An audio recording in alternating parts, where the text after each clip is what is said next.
Primeiro, eu gostaria de agradecer, pessoal, a oportunidade aí que a Aquarius e a AGE elas estão oferecendo. Eu acredito muito nessas oportunidades de compartilhamento de, de informações, de cases, de cultura, tá? Eu acho isso muito importante. E eu queria falar um pouquinho que boa parte da minha carreira ela foi focada em projetos de implantação e melhorias em soluções de automação industrial, mas de uns 3 anos para cá, eu identifiquei algumas oportunidades interessantes na expansão do meu foco, caindo um pouquinho para esse mundo de analytics e machine learning, tá? E eu tive algumas oportunidades de colocar isso em prática, começar a colocar isso em prática pela Logo Logística, e eu vou compartilhar com vocês alguns cases que nós implantamos na Logo e já estamos utilizando. Para fazer isso, não tem jeito, né? Eu tenho que falar, eu tenho que aqui apresentar alguns slides institucionais, mas eu tentei colocar esses slides de uma forma que eles estivessem atrelados aos cases que eu vou apresentar, tá?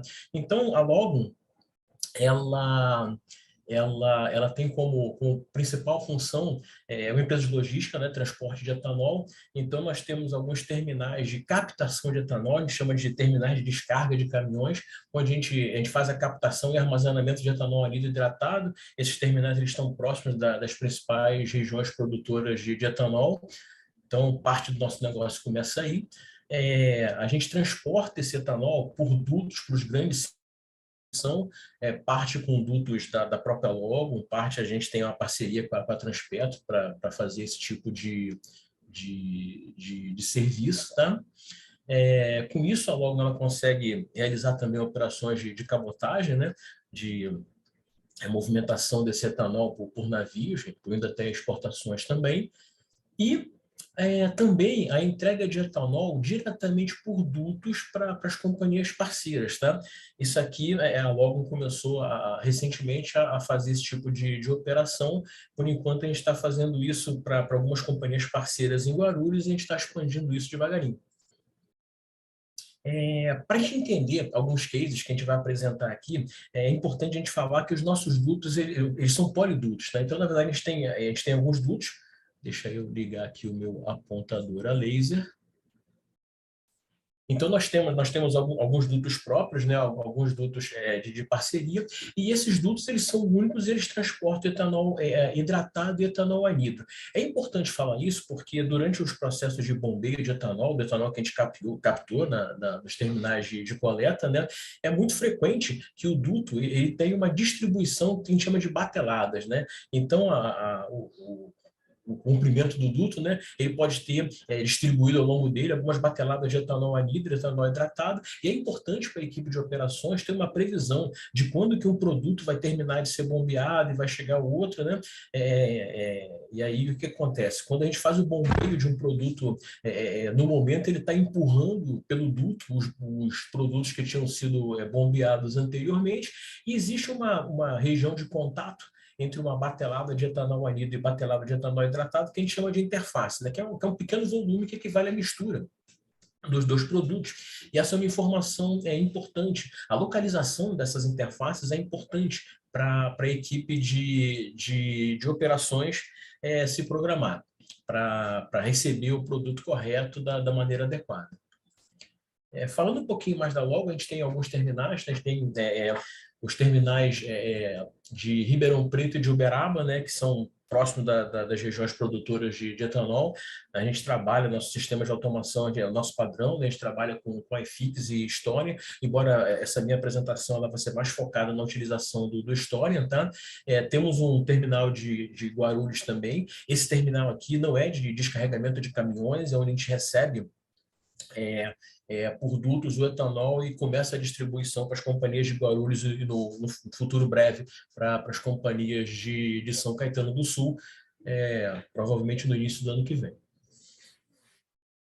E a Logo, ela está operando, parte dos dutos próprios da Logo estão sendo operados pela própria Logo. Então, nós temos o nosso centro de controle operacional, que é o SECOL, temos o nosso centro de controle principal, que fica em Ribeirão Preto, o centro de controle backup, que fica em Minas Gerais. Também estamos trabalhando com a iFix e Historia na solução de automação desse centro de comando. E agora focando um pouquinho mais na parte dos historiadores de processo, né? Conforme os colegas já mencionaram anteriormente nas palestras, mas os historiadores de processo eles surgiram com uma função muito focada para atender a equipe de operações, né? Aquelas ilhas, ou talvez umas ilhas um pouco maiores, mas que ficavam muito nesse nicho da automação industrial. Então, o que é o tradicional, né? É armazenar historicamente os dados nessas bases de dados temporais e disponibilizar no passado, principalmente, né, para a equipe de operações, normalmente na forma de gráficos de tendência ou de tabelas do sistema de supervisão. E aí, até então, o principal grupo de usuários era a equipe de operações, né? Às vezes, equipe de operações, equipe de manutenção também, e o foco era concentrado em analisar graficamente essas variáveis de processo, funções de controle, tentar entender o que aconteceu e planejar melhorias operacionais, melhorias do processo.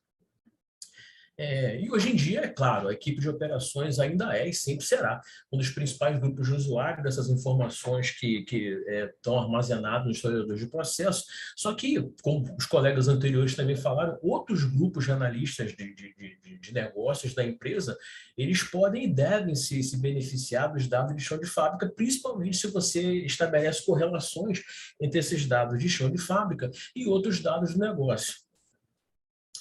E também, como já foi falado, historiadores de processo acabam sendo uma opção bastante natural para ser esse canal de tradução e distribuição dos dados de chão de fábrica para sistemas corporativos, né? Então, o Professor Historian, ele conversa diversos padrões que são mais de TA ou TO, mas, por outro lado, também disponibiliza vários canais para o mundo de TI.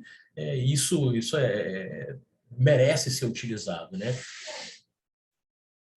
Tá bom, mas como é que, eu vou mostrar aqui um case, né? Como é que a gente pode integrar esses dados do Story nos sistemas corporativos, né? Ou seja, para sair um pouquinho dessa ilha da automação industrial, da sala de controle e permear para o resto da empresa. Como é que a gente faz isso?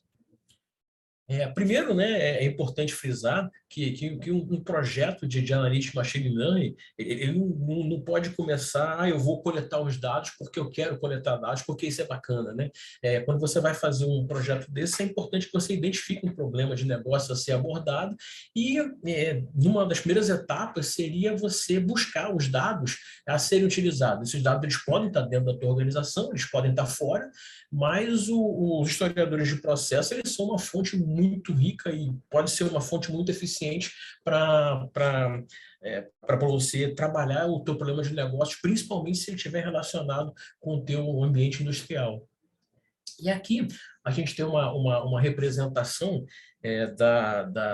do sistema da Logo, né? Então, os nossos terminais lá, por exemplo, Uberaba e Ribeirão Preto, recebimento de caminhões, o terminal de Guarulhos. A gente tem também uma estação, eu acabei não comentando, a gente tem uma estação de bombeio em Guararema, né? Também controlada pelo Secol, para a gente poder fazer controle do nosso duto de Guararema até Guarulhos, e nós temos aqui os nossos servidores do História.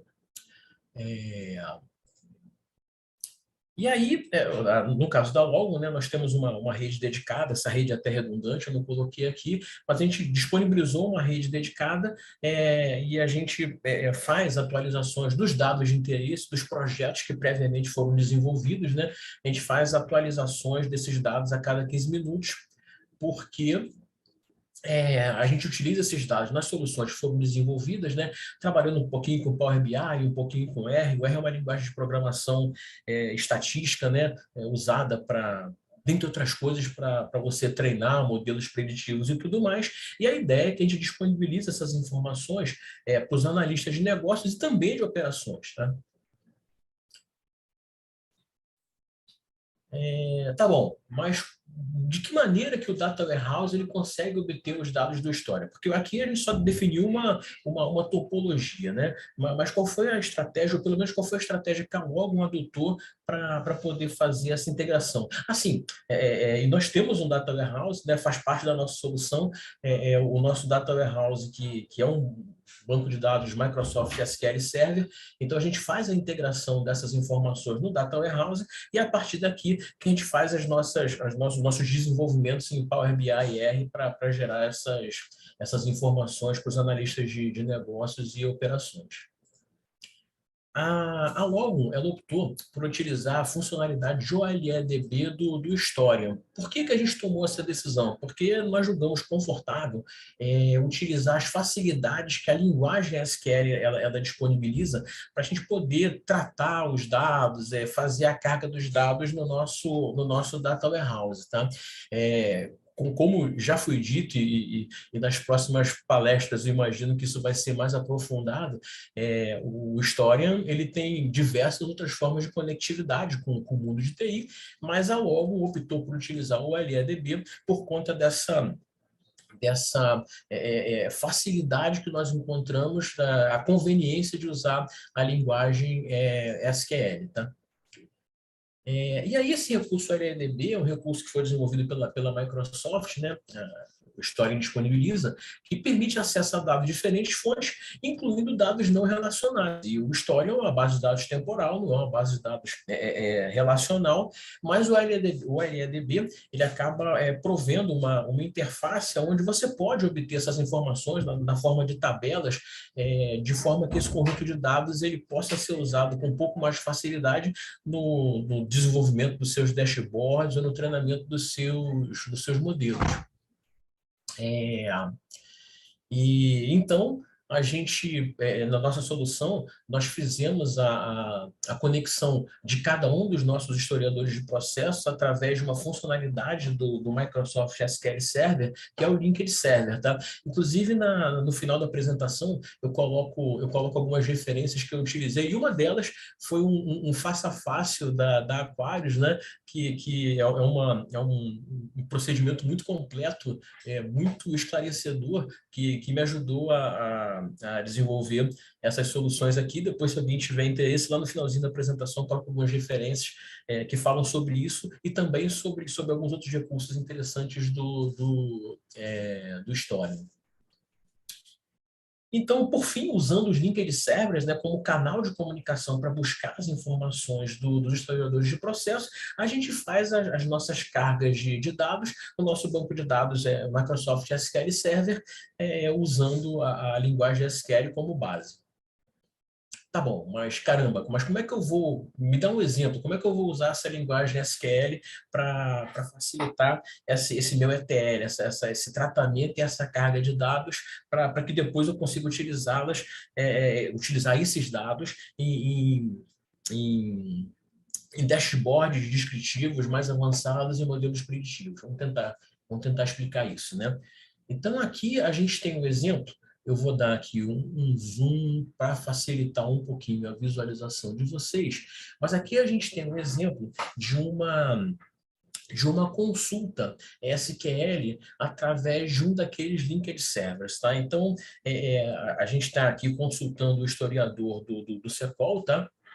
E existem algumas particularidades, né? Existe uma sintaxe que é específica do Historian, onde determina, por exemplo, de que tabelas de dados do Historian eu vou estar pegando essas informações, tá? No caso aqui eu estou usando essa tabela IHTrend, que ela permite que eu sincronize várias variáveis de processo por base de tempo. Então, eu acabo criando um dataset organizado por timestamp, um dataset temporal. Esse exemplo aqui, inclusive, que eu estou mostrando para vocês, para dar um pouquinho mais de contexto para essa apresentação, eu estou pegando informações aqui, que por enquanto a gente está vendo esses tags confusos, né? Então o contexto ainda não está claro aqui, ainda não é para um gestor, ainda não é para um analista de negócios, mas a gente está pegando aqui informações de uma estação de medição nossa, né, de Guarulhos, onde ela contabiliza fiscalmente qual o volume que a gente está entregando para as companhias de Guarulhos, ou seja, quanto de etanol anido a gente entregou para a companhia X, quanto de etanol hidratado a gente entregou para a companhia Y, tá?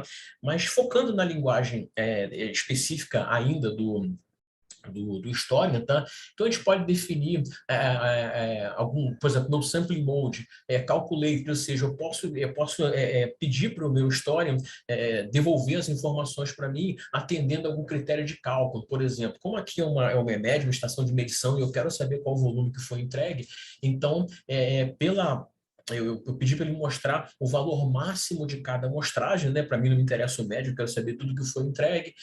Consigo definir aqui um intervalo de coleta de cada amostra, e aí a informação que eu recebo acaba vindo na forma de uma lista de informações baseada em timestamp. Mas a informação aqui ainda não está exatamente do jeito que eu gostaria. Por exemplo, essa coluna aqui é o ID da batelada, né? Então, eu peguei aqui algumas informações da batelada 88, mas só me interessa a última. Só me interessa qual foi o volume que foi entregue no final da batelada. Eu peguei algumas informações aqui da minha batelada 87, ou seja, na batelada 87 eu entreguei um determinado volume para uma companhia. Então, as informações que eu quero estão aqui, mas eu podia otimizar isso aqui um pouco mais e pegar essa informação de uma maneira um pouco mais adequada para eu trabalhar. Então, até agora eu falei da sintaxe específica do Historia, mas se a gente trabalhar com os recursos do SQL, a gente pode otimizar essa coleta de informações, né? Dando aqui um zoom, então, basicamente eu refiz a consulta com algumas modificações. E aqui eu usei uns recursos de agregação do SQL, porque eu não quero pegar 3, 4, 10 linhas de informações da batelada 88. Eu quero saber a última, para eu poder, pelo menos o problema de negócio que eu estou tratando aqui, o que me interessa é saber a última, tá? Cada caso é um caso. Então, eu trabalhei com alguns recursos de agregação. Por exemplo, eu agrupei as minhas informações aqui pelo ID da batelada, tá? E aí, com isso, eu consegui uma informação, ou seja, eu consegui pegar a informação que me interessava para esse problema de negócio específico que eu estava querendo abordar, eu consegui uma informação mais limpa e mais adequada para o meu trabalho, tá? Mas ainda está faltando contexto aqui. Isso aqui ainda está confuso. Isso aqui é uma informação que talvez, como o Caruso tinha dito, talvez faça sentido pro operador, mas isso aqui ainda não faz muito sentido para um gestor. Aquela pergunta, né? Tá bom, mas como é que eu vou transformar esses dados, então, numa informação que seja mais relevante ou até uma informação que seja mais contextualizada? Vamos tentar falar sobre isso. Então, a ideia é cruzar essas informações. Os exemplos, os cases que eu estou apresentando aqui são muito focados nos dados da história, tá? Embora a gente utilize dados de outras fontes também. Mas aqui, no caso, a ideia eu consigo adicionar mais contexto aos dados se eu cruzar essas informações com outras informações que, por um acaso, nesse nosso processo, essas informações também estão disponíveis no Historia, tá? Então, a gente agregou aqui as informações de alinhamento das válvulas, né? Nosso processo lá, a gente tem a EMED, eu posso ter alinhado a minha entrega para a companhia A, para a companhia B ou para a companhia C. Então, com essa informação, eu consigo saber para qual companhia que eu entreguei aquele volume, que no slide anterior eu captei da minha estação de medição. E aí eu posso responder algumas perguntas, por exemplo, quais companhias de Guarulhos receberam os volumes registrados pela EMED nas últimas bateladas, por exemplo? E aqui a gente desenvolveu um dashboard interativo, né, onde os nossos analistas eles podem escolher uma base de tempo, eles podem definir qual período que eles querem analisar. E aqui a gente tem as informações. Obviamente, eu precisei ocultar aqui o nome das companhias, mas aqui eu consigo saber qual produto, qual volume, qual companhia que recebeu. Eu consigo gerar alguns insights, caramba, que tipo de produtos ou que tipo de companhias que nesse período que eu selecionei, eu recebi eu entreguei mais etanol, e isso pode ser usado pelo resto da corporação para fazer um planejamento e tentar melhorar o negócio. Isso também acaba facilitando a visualização das operações e, além disso, ela facilita a comparação posterior entre o que foi programado e o que foi efetivamente realizado. Aqui a gente tem, por exemplo, as informações de data e hora do final da batelada, né, Caramba? Que horas que a batelada terminou. Eu poderia ter incluído aqui a informação de que horas que a batelada começou e poderia fazer uma análise de quanto tempo eu demoro para entregar determinado volume para uma companhia. Uma vez que você tem os dados, os problemas de negócios, eles vão surgindo, normalmente sugeridos pela equipe, tá? O céu acaba sendo o limite. Eu vou apresentar agora um segundo case, aí eu volto para aquela particularidade da Logon ela trabalhar com polidutos, né? Então, como eu tinha dito antes, para a equipe de operações e também para a equipe de programação logística, é importante saber como é que está a distribuição das bateladas ao longo dos nossos dutos e também ter alguma previsão de quando que as interfaces vão chegar nos terminais de destino. Isso é bom para a equipe de operações, porque ela consegue se preparar um pouco melhor para receber aquela batelada, vai fazer o alinhamento adequado, vai saber mais ou menos quando isso vai acontecer. E também é bacana para a equipe comercial, a equipe de programações logísticas, que eles vão ter uma previsibilidade para passar para o cliente, sem precisar ficar ligando para o pessoal da sala de controle, de quando que aquela batelada efetivamente vai ser entregue, tá? Então, qual foi o problema de negócio desse case 2? Era ter uma estimativa atualizada da distribuição das bateladas nos dutos, os horários de chegada das interfaces, que é essa mistura aqui, ou seja, é a hora que você vai ter a transição de um produto para o outro, nos terminais de destino. E o que nós fizemos, então? A gente fez algumas estimativas realizadas a partir de dados que nós obtivemos do histórico. Que dados, né? As vazões de bombeio, então, nos terminais de origem, a gente tem lá bombas que você consegue controlar, regular a vazão daquela bomba. A gente mede a densidade de saída do produto e, através dessa medição de densidade, a gente sabe que a gente consegue automaticamente identificar se o que está saindo de um terminal é etanol anidro, etanol hidratado, uma diferença de densidade entre eles. Então, a gente tem essas informações que no primeiro momento não tinham contexto, e a ideia era transformar essas informações, esses dados, em informações e agregar algum valor nessas informações. E aí nós desenvolvemos, então, esse outro dashboard, onde a gente consegue mostrar, por exemplo, nesse caso aqui, a gente está falando do duto que a gente opera de Guararema até Guarulhos, e aqui a distribuição das bateladas, né? Então, aqui, a batelada zero, o volume de hidratado. Antes disso, tinha sido bombeada a batelada 1, esse determinado volume de anidro. Antes disso, um outro volume de hidratado. E, com base nessas informações, a gente consegue fazer alguns cálculos.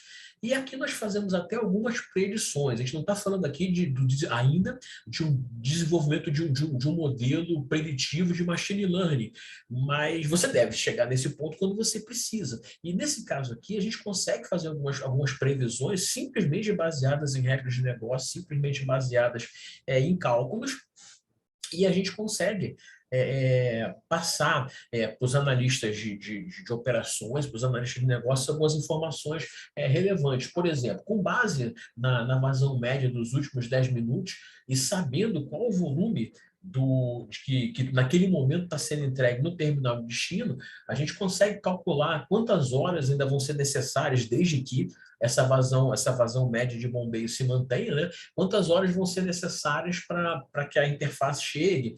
Podemos fazer umas continhas, né, com variáveis de data e hora, para dar um horário aproximado, uma previsão de quando aquela interface vai chegar. E aqui até colocamos algumas informações adicionais para quem não está na sala de controle. Olha, esse etanol está chegando no terminal de destino e está indo para o tanque 2, tá? Então, o tanque 2 ele tá recebendo hidratado, e essa informação ela sai das fronteiras da sala de controle e ela fica disponível pela internet para quem realmente precisa receber essa informação para utilizá-la para tomar uma decisão ou para melhorar o processo. E o terceiro case que eu queria apresentar para vocês, aí sim já foi um case onde a gente desenvolveu um modelo preditivo baseado em técnicas de machine learning. E normalmente você não precisa, dependendo do caso, você não precisa utilizar uma técnica muito avançada, né? Por exemplo, aqui a gente conseguiu resolver um problema de negócios aplicando um modelo de regressão linear múltipla, né? Que é o básico do básico de machine learning. Então, o que nós fizemos aqui? Nós treinamos um modelo de regressão linear múltipla com base nos dados que nós obtivemos do história de vazão e de pressão na descarga das bombas de duto do terminal de Ribeirão Preto. Isso aqui a gente fez especificamente para o terminal de Ribeirão Preto, que bombeia naquele duto que vai na direção de Paulínia.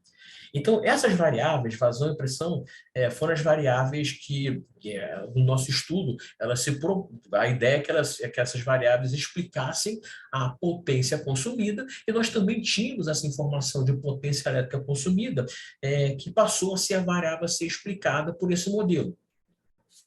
Então, nós usamos novamente a tabela IHTend para a gente poder organizar essas informações por base de tempo, né?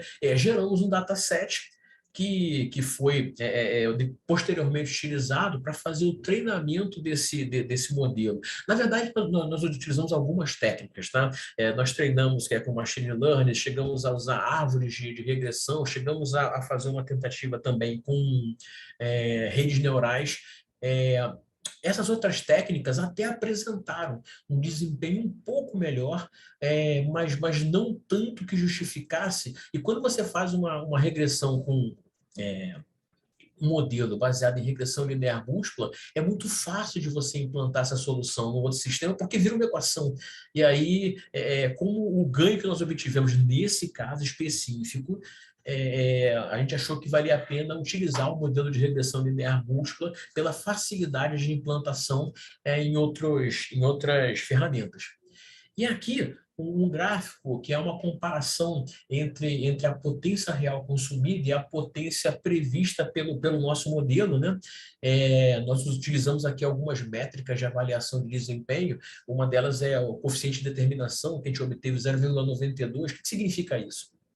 Significa que as variáveis explicativas, elas conseguiram explicar aproximadamente 92% da potência consumida, e obtivemos um erro médio absoluto na ordem de 48 kW. Que a gente considerou razoável para a implantação que nós tínhamos em mente, tá? E continuando ainda no case 3, então esse modelo que foi treinado, ele foi a base para o desenvolvimento de uma calculadora de bombeiros, que tem essa interface aí que a gente está mostrando agora.